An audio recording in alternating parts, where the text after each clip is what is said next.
Thank you for joining us for this recording of the Walla Valley 2017 Vintage Report. The panel consists of Marty Clubb, Director of Winemaking and co-owner of La Cole No. 41, Sadie Drury, General Manager with North Slope Management, and Chris Figgins, President and Winemaking Director for Figgins Family Wine Estates. The panel is moderated by Sean Sullivan, founder of the Washington Wine Report and good friend of Washington and Walla Valley Wines. Thanks to our panel for their participation, and thank you for joining us for this recording. So thank you all for being here today. I think we've got an interesting discussion on the 2017 vintage into the Walla Valley. 2017 was an interesting year for Washington in general and the Valley specifically.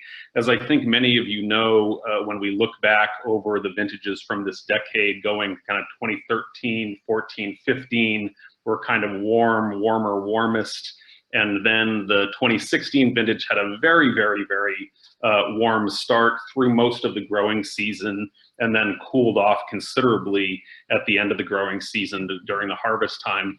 2017 was really unique in terms of how it started and then in terms of the growing season. So I want to kind of dig into that a little bit. And Sadie, why don't you kind of start us off and talk a little bit about how the growing season started for the vineyards that you manage? Yeah, absolutely. So one of the things that when I talk about the growing season, I think it's really important to step back and look at what happened the winter before.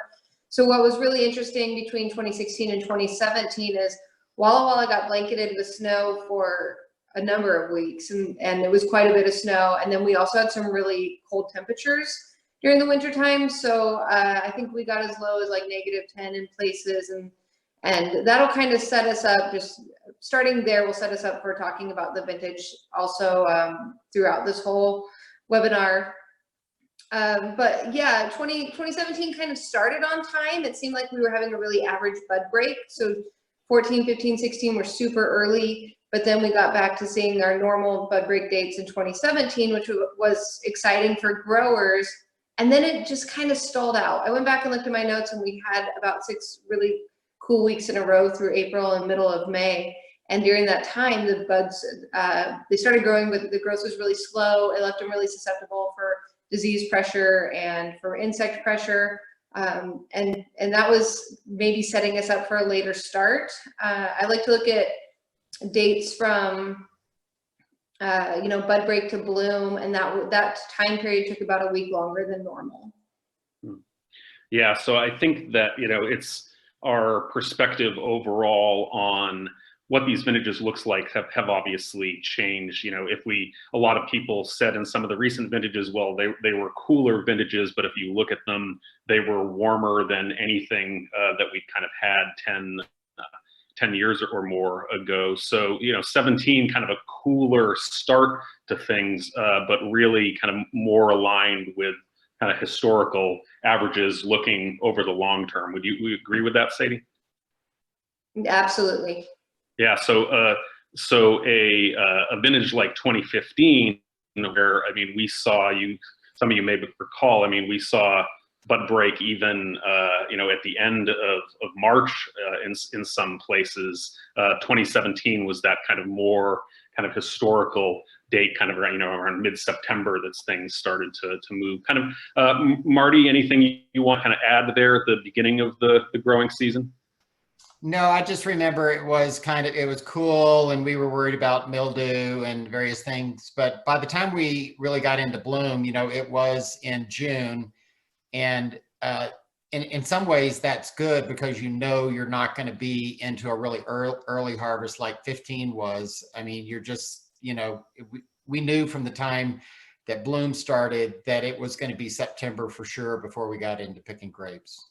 Yeah, we've talked about this a lot over the years, Marty, how your start date for when you see bud break to some extent really kind of dictates where you're going to start harvesting your grapes. So by kind of pushing back that the start of the vintage into a kind of more, quote, normal historical time period, set us up for a vintage where we'd be looking at September, as opposed to something like 2015, where we were really looking at mid-August for starting to pick sparkling wines and some white wines.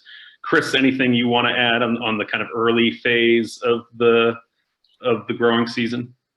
No, pretty much. I think Sadie and Marty really nailed it. It was, actually remember thinking like, oh, how nice, like kind of a normal start off to a season. You know, I usually judge it by, you know, our Leonetti spring release weekend is always the first weekend in May. Would have just happened, and it's like, how far are we out by spring release weekend? And we were pretty short then, still in our buds, just coming out. They weren't very far along. Yeah, so kind of a cooler start than we've been seeing the last series of years, a wetter start. So Marty and Sadie talked a little bit about that kind of mildew pressure, and then kind of walk us through those kind of summer months, Sadie, as we're getting into bloom and then kind of the overall growing season from there. What were you seeing in the vineyard in terms of heat or heat accumulation, heat spikes, et cetera? Yeah, so starting in about mid-May, I mentioned earlier, it really started warming up, and the soil profiles were just saturated with water from all that winter snow we got. So it was like that water was waiting there for some hot days, and the plants really took off, and we ended up with these giant canopies. So that plays into the mildew conversation. I didn't fight mildew so much, but I know that people who were in more vigorous sites easily did, because we had these big canopies, and you had to get in there and open up things quickly. So June, up until about the 1st of July, so mid-May through the 1st of July was very average. Everything tracked with average. It was really nice, easy growing weather, but that also meant that it was hard to shut these big canopies down. And then it got hot in about July. So I went through and looked in my notes, and it looked like we had a number of days that got up around like between 96 and 99. It didn't go over 100 degrees too much, so there wasn't any notable heat spikes, but definitely a lot of warm days in July. And that's really when the growing degree days or heat accumulation started happening, was July. And then moving through August, August kind of went back to average and normal. And then just kind of backing up for a moment, you talked a little bit about how the previous vintage kind of sets the stage for the vintage that is to come. 16 was obviously a very fruitful vintage for Washington. A lot of fruit, huge increase in tonnage for Washington. What did you see in 17 in terms of overall kind of berry set, cluster sizes, those types of things? Yeah, absolutely. So 17 was really interesting. Just from the start, there wasn't a lot of clusters out there. So as a grower, it's always a big relief when you're only seeing 1 or 2 clusters per shoot versus a year like 16 or even a year like 19 where you're seeing a lot of 3 clusters per shoot. You know, you're gonna have to thin those off. And I think that the reduced crop yield had a lot to do with just that cold, those negative 10-degree nights that we saw in January, where we had to run wind machines and we tried really hard to prevent frost damage. We didn't see a lot of damaged buds, but it was enough that there was secondaries pushing and then a lower crop yield. And then the crop yield was made even lower by the growers who fought mildew really hard. They had to thin that mildew off. Interestingly, I think that the lower crop yields kind of set 17 up for success. I think it meant that there was going to be a lot of good quality wines, because sites that maybe were 4 to 5 tons an acre were suddenly, 3 to 4, and got to not get abused by the heat and get picked a little bit later. So 17 had a lot of successes out of the hard things that it dealt with. Yeah. Chris, would you agree with that in terms of what you saw on the sites that you work with, in terms of the overall amount of fruit that was kind of on the vine early? I know some years like 16, it was, people were doing constant passes to try to kind of thin down the fruit late in the game there. What did 17 look like in your vineyards? Yes, very similar. We typically large crops like 16, when the vines are very fruitful, can often be followed by a much lower crop yield.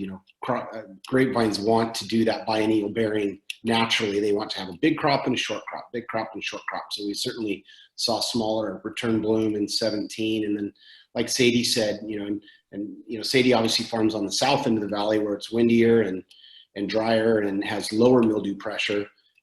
Besides farming in the south with her, we also farm the east end of the valley and the north end of the valley where it's wetter, damper, bigger canopies, more vigor, higher rainfall, and the mildew pressure was exceptional that spring. It's kind of 19 we're having right now kind of reminds me of it in terms of, last night we had 3/4 inch of rain, which is actually quite needed, and now 80-degree temps coming up. It seems like that's what kept happening in 17 to create that mildew pressure, higher humidities going through that middle part of the season. I remember one Chardonnay vineyard not far from me that the grower at one point, had to throw up their hands and let the crop go because it was just, they couldn't get it under control. So if you got behind that year on your mildew sprays, it really punished you. Because like Sadie said, the canopies were congested. When vines get any amount of winter damage like that, they throw extra suckers, and so that crowds the canopy and makes for really congested conditions. Yeah, Marty, talk to us a little bit about that, because your experience in 17, because certainly lots of mildew pressure early on in the season is not something we're used to seeing a lot in Washington. We're really generally blessed with such warm, dry conditions that we just don't. That's not generally a problem we have. What was your experience in kind of 17 and that early part of the season? Well, a lot of that comes down to how well equipped the grower is and quick to respond to the situation. We had some white grapes outside of the Walla Walla Valley where they were a little bit challenged with their equipment, and one lot of Chenin Blanc, for example, was not picked because of mildew. But not to brag about Sadie, but she is very much on top of what's happening at Seven Hills and Ferguson. And so we really didn't see any mildew in any of our Walla Walla wines in 17. Yeah. So as we got towards the kind of end of the summer, to me at least, 17 was a vintage that really was defined in some respects by the amount of smoke that we saw. So we saw some smoke events in August, and then we saw some smoke events again at the beginning of September. Sadie, talk to us a little bit about kind of what that experience was like working in the vineyard. Obviously, that creates a lot of challenges for you and the other workers there. Yeah, so there's not much that we can do about the smoke other than a lot of my workers were putting on masks. But what was interesting about the smoke is we had our highest predicted temperatures for the entire summer, like the first week of September. I think it was supposed to be like 106 or something. And then the smoke came in and it was 94, 93. And so what was great about the smoke, and smoke is never great, but what helped us in this situation, or maybe it was kind of the hero of the vintage, is that we got this wonderful sunshade or sunscreen in the form of smoke that prevented sunburn. So I don't like smoke. I don't want to deal with smoke, but if we're going to get it, at least it can help us. And that's kind of how I looked at 2017, is we didn't see that huge heat spike that was predicted because the smoke prevented that. Yeah, and I would just comment about the smoke. Most of it was very high level smoke coming in from Canada, and I believe there were some wildfires in Oregon and up in Montana, and you definitely, I mean, it discolored the sky. There were some days where you could, you could smell it, but it wasn't like a fire right close to the vineyard. There were, fires, I believe, up in the Wenatchee area and the Columbia Gorge where there was some fruit impacted, but I never really felt like it had a significant impact on anything we were doing. Certainly not in Walla Walla. Yeah, Chris, what was your experience with it? Yeah, the same. It was remarkable. It was kind of nerve-wracking, actually. We had so much smoke in the Northwest for so many days that going into the vintage, I was really quite concerned. But my experience, my memory, it's all I remember about 17 is we kept having these predicted highs over 100 late in August and early September. It'd be like, oh my gosh, it's going to get 104 in September. You got to be kidding me. And then it would only get to the mid 90s. There was just a sunscreen, the smoke was reflecting so much radiation back into the sky. It was pretty, really pretty remarkable, and I think kind of saved the vintage, which is so weird. And as we got into sampling fruit, we do, we crush them up in a bag and whatnot for our maturity sampling. And then we let those ferment early on, because I wanted to see if we were picking up any smoke taint whatsoever in the wines, and it just wasn't there. So like Marty said, either it was the quantity or location, proximity to the actual fires definitely didn't hurt us from a nose perspective in the wines at all, which I was delighted to see. Yeah, I think that, as many people watching know, in Washington, one thing that makes the growing regions so distinct is we get these beautiful, warm, dry summer temperatures. And then as we get into September, we get really nice cooling down, and we get these great, diurnal shifts with warm days and cool nights, which helps us kind of, lock in those colors and keep our acids and whatnot. When we see those 100+ degree temperatures in that first week or two of September, it really obviously accelerates sugar accumulation and development, and really kind of affects the vintage in a lot of negative ways. And that was forecast for 2017, as people have noted, but with that kind of screen of the smoke, it just did not, those high temperatures just did not materialize. So I would agree, Chris. I mean, it really kind of, it did in some sense kind of save and define the vintage in an unexpected way from the way that we're used to thinking about that. Sadie, talk to us then as we get into the kind of harvest time and into kind of September. What did you see in terms of overall kind of weather patterns and how things went for harvest there? So what's interesting about that September of 2017 is despite the smoke from the years that I looked at, it was actually the warmest September in history. So it was still a really warm September. We still had a lot of warm days, and I can't imagine how much higher it would have been had the smoke not been there. But overall, there wasn't heat spikes. We were still able to pick, and then come towards the end of September, it really cooled off, and we got a really nice, even like cold nights, warm days through the remainder of harvest, which is sort of the ideal harvest weather, where, like you said, locking in the color, and people were really happy. So, my observation is that the early picks, things like Merlot and the white grapes and stuff, they got a lot of sugar early and had to get picked. Some of them had to get picked early, but as you moved into the later varietals like Cab and Grenache, they really got to hang out, and we had a lot later harvest dates than we had in a lot of years, just because the weather cooperated so well through kind of late September all the way through October.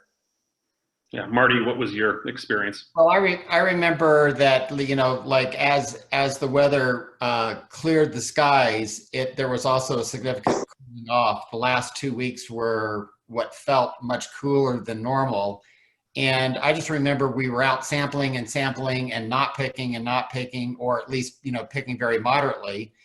And for us at La Colle, we usually have 60% of our fruit picked in September, and then 40% in October. And 17 was the reverse. We were only 40% in the door by the time we hit October, and the bigger volume came, the next 3 weeks into October.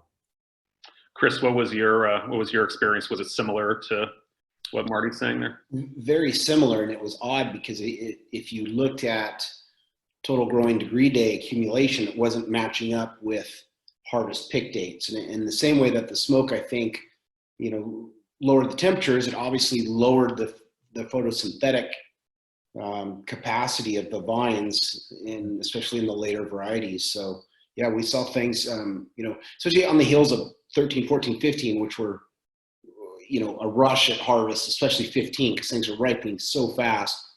And then 16, when we were picking in these condensed clusters around the rain, like 4 days ago like hell, and then 3 days of nothing at all, and that sort of thing. 17 was leisurely.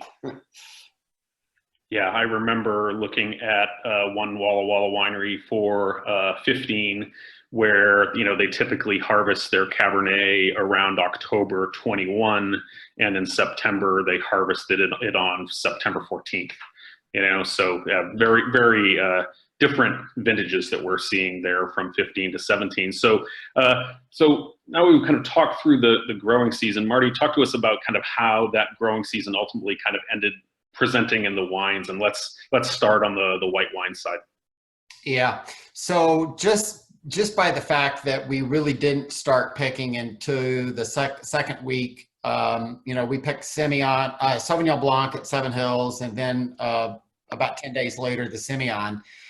And if I remember right, the Merlot didn't start coming in until about the third week of September, or right at the end of the second week. And that was the point when things were cooling down. And I think you just have a better sense of freshness of fruit. The acidities were a little higher. I went back and actually looked at what we measured, but they weren't outrageously high. For me, it was that sense of freshness and a better sense of balance with the wines that really made the whites stand out. Yeah. Chris, you're obviously kind of more of a red wine shop, but do a little bit of whites. What was your experience? Yeah, it was similar. Very, very good natural acidities. And the two things I wrote down as I was making notes before this was nerve and freshness. I think the 17s have really good nerve, really good freshness.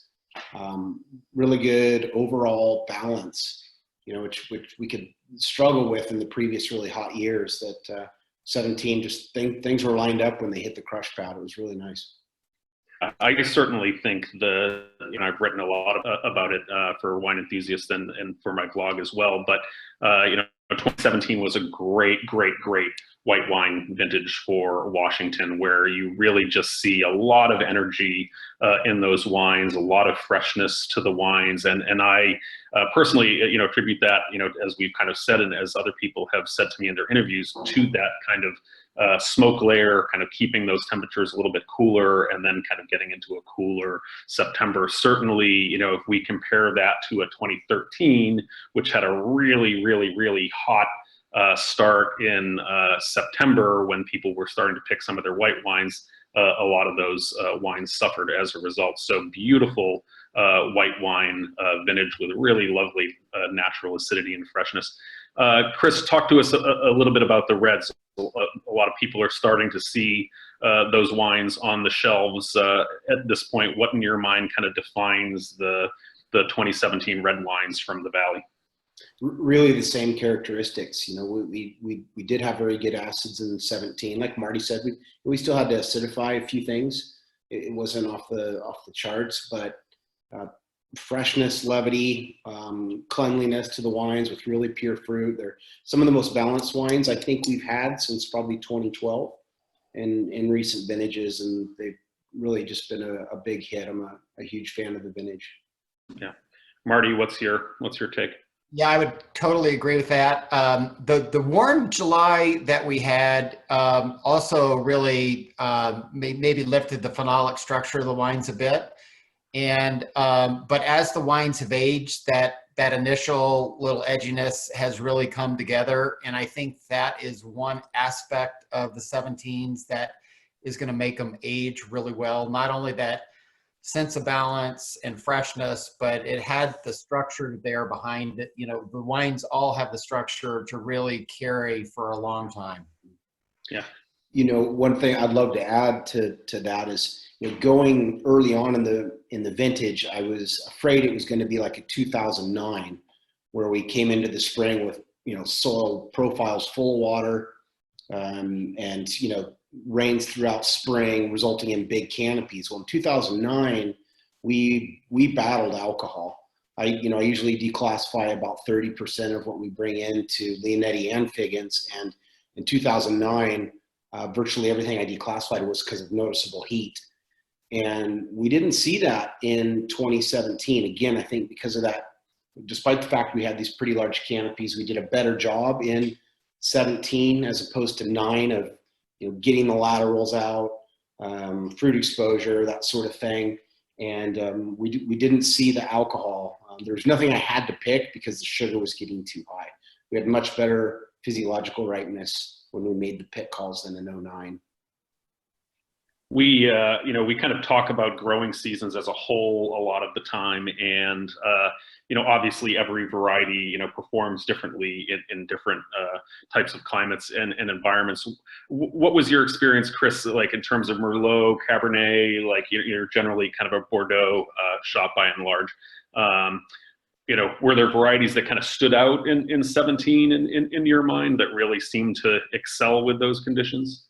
Yeah, for us, Cabernet, I think it's a very good Merlot year. I think it's an exceptional Cabernet year, and just because it picks later, to give listeners some idea, typical site, next to each other, Merlot ripens maybe 3 weeks before Cabernet, at even maybe half ton per acre, larger tonnage. So it pushes you much further back into the season, and because of the nerve that they have, it's a really exceptional Cabernet vintage in my mind. Yeah. Marty, you obviously work with some Rhone varieties as well as Bordeaux varieties. What kind of stood out to you from 17? Yeah, I think because we really were, September initially initially held back by the smoke layer, and then held back by the cool temperatures. We really didn't get into the majority of Merlot until late September. We were actually picking Merlot at Ferguson even into early October, as well as at Pepperbridge. And I think when you are harvesting Merlot in that late in the season, that sense of freshness really comes out, and you get a little more of that blue fruit, blueberry, blackberry, and that still lingers with the wine, particularly aromatically. But I will agree with Chris. I think partly due to the smaller yields, the concern in a really cool year, if you think of 2010 and 2011, is whether those later maturing varieties like Cabernet or even the other Petit Verdot or Cabernet Franc, whether they will get to that full physiological maturity. And I think because of the slightly lower yields and then the nice finishing weather that we had in October, it was a vintage that all of these varieties did well. And Syrah tends to be right down the middle, and in my opinion is a little more immune to what the heat units and the weather are because by being in the middle. So for me, it was really, Merlot was probably the bigger standout for me. Yeah, I think, in my experience doing reviews, I think it's, Chris mentioned the 12 vintage, just kind of right down the fairway, perfect temperatures, wonderful ripeness, kind of a classic Washington vintage. Then we got that, as I mentioned earlier, that kind of warmest 13, 14, 15, and then 16 really warm with a cool finish. And, to me, those early ripeners, it's just a challenge for those wines, and I kind of see it on the finished wines where you could make great Merlot, and certainly Chris did make great Merlot in those vintages. You just had to work a heck of a lot harder for it. And 17 from the wines that I've seen so far, I agree with Chris. I love the Cabernets, but there's also a real lovely sense of freshness and vitality that I've seen in some of the Merlots that have come out of 17, and 16 I thought was a nice Merlot vintage as well, whereas some of the 13, 14, 15, that kind of freshness and vitality was a lot harder to find in that variety. Other things that kind of stood out about this growing season for you, Sadie, that we haven't touched on? It's really interesting listening to everybody talk about their pick dates. I work with a lot of winemakers, and I'm always impressed with the more veteran winemakers like Marty and Chris that have the patience to sit back and say, just because we picked in August the last 3 years, we can let it hang to the end of September, and those decisions really pay off. So it's kind of fun to hear about that, and know that the other winemakers that I worked with that were maybe don't have as much experience had a harder time making decisions, but I love to know that Chris and Marty easily let those things hang out, and it paid off. Yeah, I think we've certainly seen in the last decade or more, as we've seen more variations from a hot vintage like 9 to a cool vintage like 10 to a cooler vintage like 11 to an average vintage like 12, a hot vintage like 13, that being in the vineyard as a winemaker and spending as much time as possible really pays off in the end. And Chris and Marty, I know that's something you guys really dedicate yourself to, and it shows up in the wines. Chris, other things that we haven't touched on about this vintage that really stood out in your mind? Yeah, I don't think so. I think we've touched on the high points, unique vintage, but all the way around, I think it was very high quality in my mind. Yeah, what would be, if you had to give kind of a soundbite for people about the 2017s, what would be your kind of, one 2-sentence kind of takeaway on those wines? Nerve, classic. It's going to be, it's in the top 2 or 3 vintages of the decade, and they're going to age fantastic just because the balance is so extraordinary in the 17s. Marty, what would you? Yeah, and I'll lean on the latter word Chris just used, which is balance. When you have, everything working together, that fruitfulness, the, slightly better acidity levels, and when you pick, it looks and tastes ripe. You've got the right coloration, the balance of anthocyanin. Sometimes in an early year, you just don't have the maturity of fruit that relative to, say, the sugar levels. And here the sugars were much more modest. And so for me, it was that sense of balance. And I think that's going to give vintage wonderful ageability. Yeah, I've seen, we were talking about it before we started. I've seen some, in wines for review, I taste them all blind, but then wines that really kind of stand out to me, I'll check in on over a few days to kind of see how they stand up over the course of time. And, it doesn't affect the overall scoring, but it does tell me something about ageability. And I've seen some really impressive ageability with some of the 17 wines where I've come back to them 7 days later and they're still just kind of showing brilliantly. So I think it's definitely a vintage that will have some good legs to it, which is pretty exciting. So I think we've kind of gotten through most of the content that we were planning to cover. Liz, do we have some questions come in, or anyone have questions for us? We do have a couple of questions.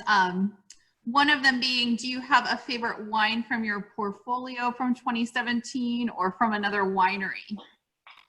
Yeah, why don't we start with you, Chris? Favorite wine in your portfolio or favorite wine from another winery? Oh, it's like asking which one of my kids is my favorite, but I think in 17 really our Leonetti Reserve, which is very cab dominant in 17, is my favorite wine, and that's kind of by nature. I'm trying to blend our favorite wine when we do that. So, and I think 17 is really dynamite. I have not yet tasted, besides early on in barrels and tastings, a whole lot of other 17s from Washington. You have a unique advantage in that respect, Sean. Maybe I need to start calling myself a reviewer and have more boxes of wine to start showing up on my porch. Yeah, we're just starting to see a lot of these wines, kind of coming through at this point on the entry level, and a lot of those wines came out almost a year ago now, but now we're really kind of seeing the high tier wines come through at this point. What about you, Marty? Was there something in your portfolio or something else you've tasted that really stood out?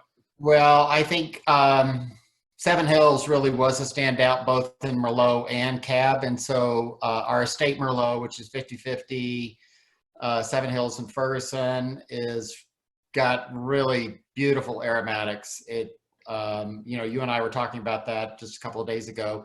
And then I think our Bordeaux blend from Seven Hills Perigee is also a real standout. But honestly, I think all of the 17s are showing great, including our wines from the Columbia Basin. They're all knockouts. Yes. Sadie, you obviously are not just a wine grower, but a wine lover as well. What's kind of stood out for you for what you've seen at this point? So I probably haven't drank a whole lot of 17s yet. I did do like a big buying before all this pandemic hit, but I opened a 2017 estate GSM from Le Col, and that was it was brilliant and perfectly balanced, and I wanted like 3 more bottles of it. So it was really, really good. That's been my favorite wine I've had in a long time. Yeah, I'll just kind of give some perspective on what I've seen. I talked about the white wine vintage, just really glorious wines and really exciting to see with, really nice. There was great freshness in 16 to the white wines, but there was more in 17 and also greater overall intensity. And I see that across Chardonnay, Riesling, even from Marty's portfolio, the Chenin Blanc, Semillon, beautiful wines. On the red side, obviously, as most people are familiar, we kind of see the entry-level wines first, then kind of moving into the early releases, starting with the Rhone varieties, moving on to Merlot, and then to Cabernet. And I mentioned seeing a number of really exciting Merlots that have come through. I've seen great Cabernets, but I think I've been more struck by the Merlots just because of the challenges that I saw tasting those wines in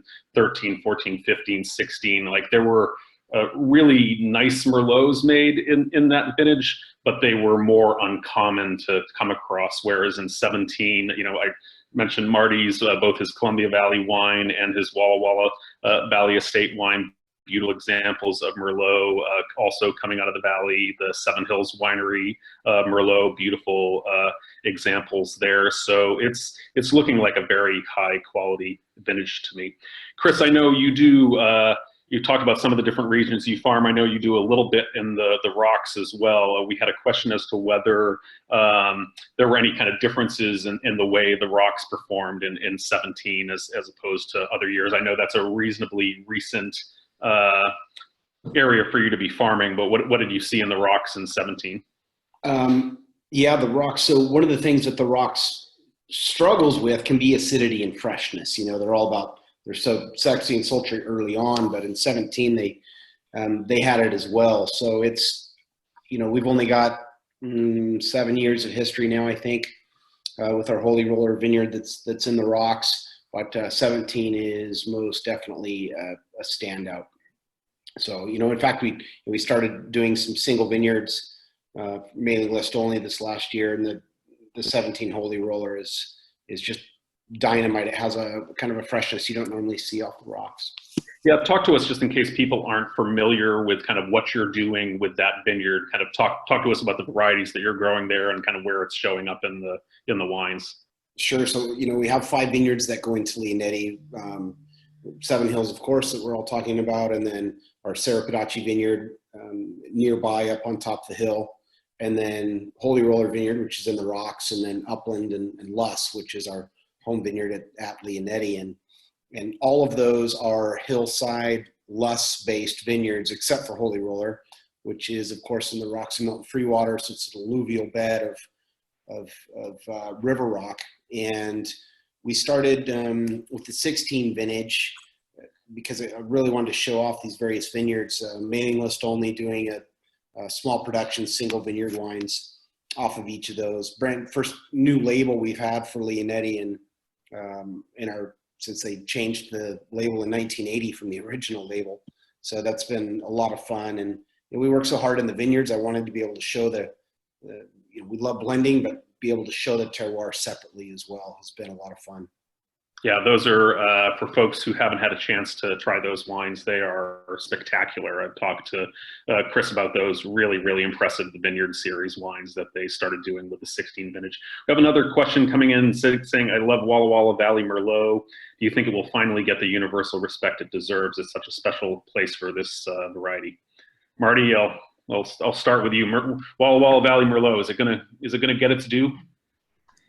Well, I think these wines deserve their due, and I know that you, for example, have weighed in on it, and I've also know that you don't exactly weigh in strong when you don't think it's there. So the fact that you're convinced tells me that there will be many others, and I can just tell you we've had some reviews coming in early from the likes of Jeb Dunnick and others, and we are seeing good reviews on all of them Merlots, and quite frankly, all of the big reds too, Cabernet as well.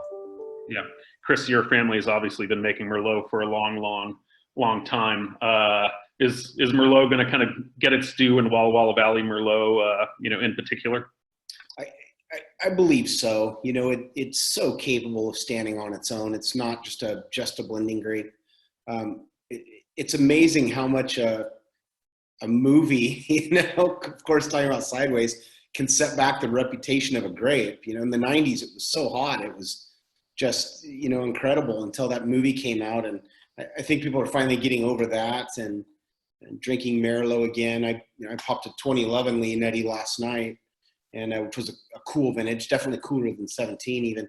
And God, it was just remarkable. It's we usually bottle ours 100% Merlot, if for no other reason, just to show off what it's capable of all on its own. So, Yeah. in terms of getting that recognition, Richard, I think in time it definitely will. We have slightly higher clay in some of our soils over here, which it loves, and that's a special spot in the state for it.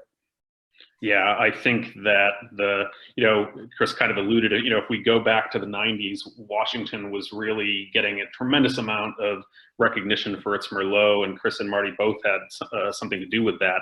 And then obviously things kind of went in another direction. We've seen this huge emergence of Cabernet in Washington, and deservedly so. It does extremely well here, but I always say to people, the Merlots are just as good now as they were then. It's not as if those wines have changed. It's just that a lot of attention has turned away from them, and the quality is certainly there with those wines. I would put them up against any Merlots from around the world. So I think there's, some people watching may know for my blog, I've done a 2020 Washington Merlot challenge, and it's essentially just asking people to drink at least one bottle of Washington Merlot per month this year. And I did the same thing for Riesling last year. Got a pretty tepid response. I think there were maybe 25, 30 people who did it. So I was kind of on the fence about whether I was going to do it again this year, and decided to do Merlot. And right off the bat, got, I think, 97 people that said they were going to do it. And I was really surprised. And so I said, hey, we're almost at 100. Can we get 100? And got almost another 50 people. So there is a love of Merlot that's out there. And I think that someone mentioned here, the Rodney Dangerfield of grapes doesn't get the respect it deserves. But there's a lot of Merlot lovers out there, and I don't think we should ever forget that. Good question. Other questions that people have about the 17 vintage in Walla Walla, or other things?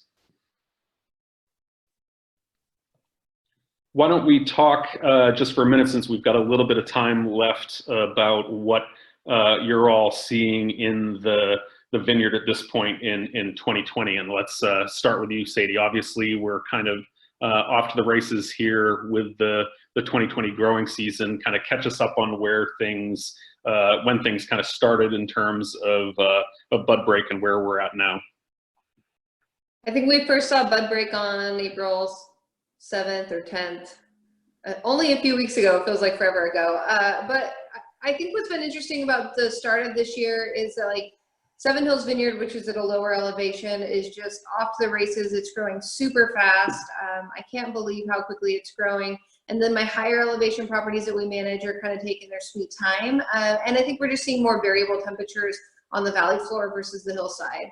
So usually my hillside properties can have bud break a little bit sooner. They have more shallow soils. Those soils warm up quicker. And then we see bud break really early. But this year, bud break on the upper properties were a good week behind Seven Hills Vineyard. So I think what's going to be really cool about 2020 is I think we're going to see the site, like different sites do different things. And it probably is going to make for some really interesting wines. And the one thing I'm thrilled about so far is bud break overall is pretty even. Shoot growth is pretty even. So that's something I look at is everything kind of push at the same time and grow about the same speed? And I'm seeing a lot of that. So that makes for more even bloom, more even color change, and then therefore more even harvest or more even grapes at harvest time. So hopefully we keep up with that trend. You talked about that kind of early April start of bud break. How would that kind of compare to recent years? Like roughly, is that early? Is it late? Is it kind of on time? Oh, good question. I have it in my notes, but I think it's just ballpark. I need to put it's pretty on time. It seems early just compared coming off 2019 where everything was later in 2019, but I think it's actually really similar to 2014, 2013, 2014, and 2018. Yeah, I think our perspective has become a little warped by the series of warm vintages that we've had, where I know people have referred to 2019 as a cool vintage to me on a number of occasions. And, 2019 was warmer than pretty much every year in the decade that preceded it by a good order of magnitude. So it was cooler than the 13s, 14s, 15s, and even 16s, but it was not a cool vintage. Marty, what are you seeing in terms of 20 at this point? Obviously, very, very early days, but. Yeah, I think it's probably a little too early to judge, but I think of bud break in the April 7th, April 10th range is maybe being a touch ahead, but a lot could change with the kind of weather we're having. And so it kind of all depends now on what happens in the next few months. And give us a kind of look back to the winter: dry winter, wet winter, average winter, cold winter. I think it was a little drier. Sadie, weigh in if I'm wrong on this, but it's definitely been a little drier than certainly we had in 19. And it was, more average than anything else in terms of temperatures. We didn't really have any exceptionally cold temperatures. Chris, what's been your experience thus far in 20? Yeah, we're coming in really fairly dry, especially my higher elevation sites that usually get significantly more winter rainfall. And so I think that's hastened bud break a little bit. We're so spread out across the valley. We're, Seven Hills being our warmest site to Figgins being my coolest.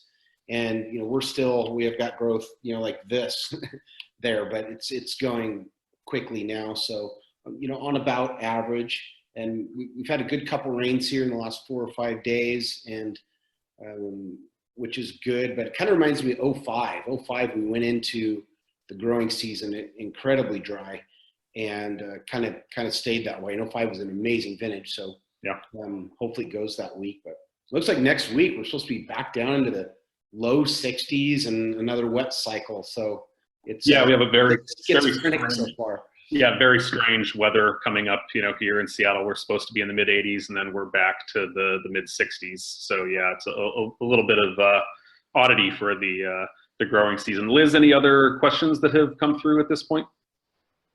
Nope, not at this point. Folks, any more questions for any of the panelists or for myself before we get ready to let you enjoy the rest of your afternoon? All right. Well, I want to thank Sadie and Marty and Chris for taking the time out today. Thank you, Liz, for setting this up and asking me to moderate it. I think it's, as we've said, really exciting wines coming from the 17 vintage, both on the white side and on the red side. We're just kind of seeing these reds coming out now. Chris would have been having his spring release weekend if circumstances were different. So certainly well worth checking out those wines as they're starting to make their way towards you. So thank you all again for doing this, and we'll look forward to seeing you all again soon. Thank you all. Thanks, Sean. Thank you. See y'all later. Thank you.